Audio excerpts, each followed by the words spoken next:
disaster coming that is so devastating that the whole world's eyes will be put on America. Just a moment, please. He says, because of how destructive this natural disaster will be, how powerful, and how the death toll will just keep clipping upward by the hour, and how we're going to actually see rescue workers fighting for their lives in the midst of the sea.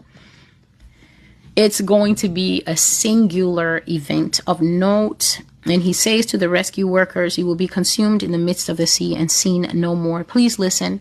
If you are part of the firefighters, if you're part of the cops, if you're especially part of any kind of rescue services that goes out with water, you're the Navy, you're the Coast Guard, you're anything that goes out with water, please listen to what the Lord is saying.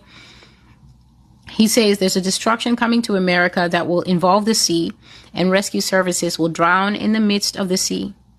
You will go to rescue somebody, says the Lord, and you will die there. You will try to save them and you will end up dying along with them in the ocean. This is a prophetic word. So now you're going to have to hear the dichotomy, because God is saying that it is of a certainty, because one of the things he's saying is he's going to overturn rescue boats that will go to this particular location. And you're hearing that, and then they say, we need to get out the boats there. And then you're hearing that. And now what do you do? So he says, you will go to rescue somebody, says the Lord, and you will die there. You will try to save them, and you will end up dying along with them in the ocean. Rescue service officers, first responders, hear the word of the Lord.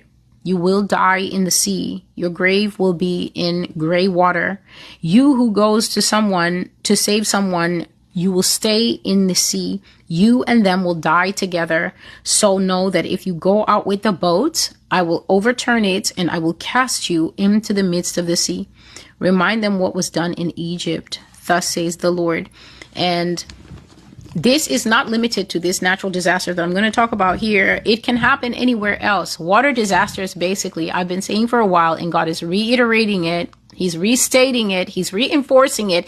He's making it tight like a buckle around the waist of this nation, so that you who works in the Navy and everything else, the Coast Guard, even these big ships that carry the airplanes out to sea. I don't know what the ship is called. The ship sits there and then the plane will land on the back of it.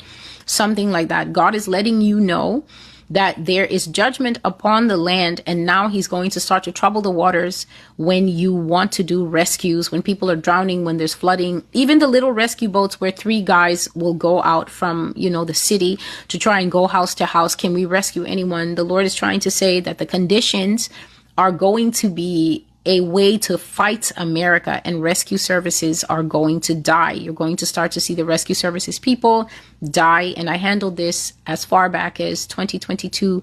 The prophecy is called Natural Disasters, Trans Army, and the Judgments of the Lord. That was back from maybe October 2022. And it's been coming definitely again and again, especially in this level 10 prophecy where God says he will embarrass FEMA. He will embarrass the Coast Guard. He will embarrass the Army. He will embarrass the people who do sandbagging against the flood. Basically, America will not be able to respond to the level of natural disasters. And many of the first responders, God says, they will suffer PTSD when they see how helpless they are. They will lose their lives because he's going to fight them in the elements. You go to a fire and then the building will collapse after 11 firefighters have run in trying to see something, and then the building just shocks everybody by collapsing early. Nobody knew it was that weak. Or maybe there's a ground tremor and that's what causes the building to collapse, and then all of ladder 48 dies in that building, something like that. So he's